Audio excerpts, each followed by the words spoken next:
A library book for Bear.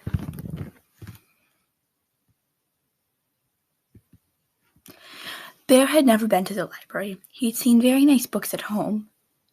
3 about kings and queens, 3 about honeybees, and 1 about pickles. Bear was quite sure he had all the books he would ever need. One morning, Bear heard a tap-tap-tapping on his door. When he opened the door, there was Mouse, small and gray and bright-eyed. "We are off," explained Mouse with a happy wag of his whiskers. Bear frowned. He had agreed to go with Mouse to the library, but now he was quite sure it was a dreadful mistake. "Completely unnecessary," Bear announced. "I have all the books I need right here." "Oh, there are many delightful books in the library," Mouse assured him. "Humph," Bear grumbled, but he had promised. So he buckled up his red roller skates and stepped outside, grabbing a basket for the books. Bear skated and Mouse rolled in the basket to the library, the wind rippling nicely through their fur. But when they got to the library, Bear didn't like how big it looked. "There are far too many books in there," he protested. "Most excessive." "Oh no, it's quite exciting," Mouse said, leading Bear through the tall doors. In the library were more books than Bear had ever thought there could be. He quickly found a tucked-away corner. But even here, there were lots and lots of books. "Humph, terribly extravagant." Bear's voice was a little loud. I shall find you the perfect one," Mouse said quietly in his library voice. "One about pickles," commanded Bear. After all, he only had one of those. But Mouse had whisked away. Mouse came back with a thick green book. Bear opened it. "Rocket chips! Ridiculous!" Bear's voice was getting louder. "A good book about pickles is all I require. Remember, quiet in the library," murmured Mouse as he scurried off.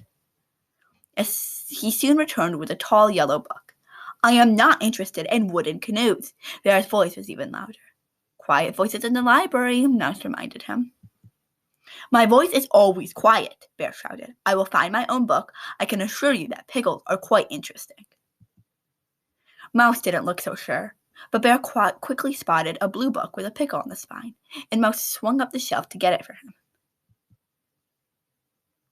Inside were pictures of pickles. The pickles had little fairy wings. They were dancing with petunias. "No dancing pickles," Bear roared.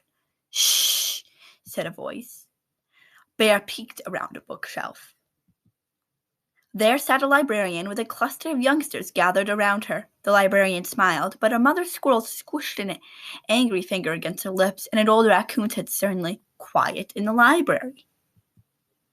Bear turned back with a huffy sniff. "I know when I'm not wanted," he told Mouse. "I want to go home." "Surely at least one book," Mouse began.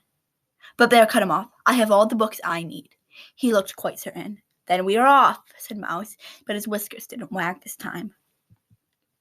Bear stood shock-still. He was listening carefully to a voice on the other side of the bookshelf. "So the very brave Bear began to inch his way toward the treasure chest," the voice was saying. "I'm ready," began Mouse. "Shh," explained Bear. "It's just getting to the good part." "But you said—" "Quiet voices in the library," Bear bellowed. This time the librarian got up and looked around the bookshelf at Bear. Bear stood very still and quiet, as if he had been still and quiet all along. "Would you like to join in story time?" the librarian asked. Bear glanced at Mouse.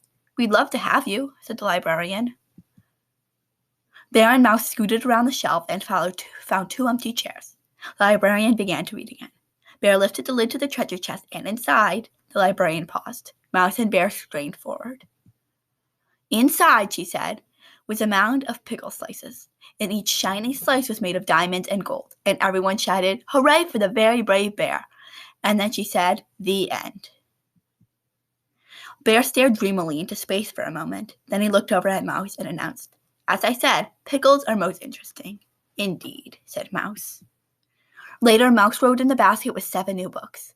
There are 2 about wooden canoes, 2 about rocket ships, 2 about teapots, and 1 called The Very Brave Bear and the Treasure of Pickle Island, which Bear read to Mouse that very same day.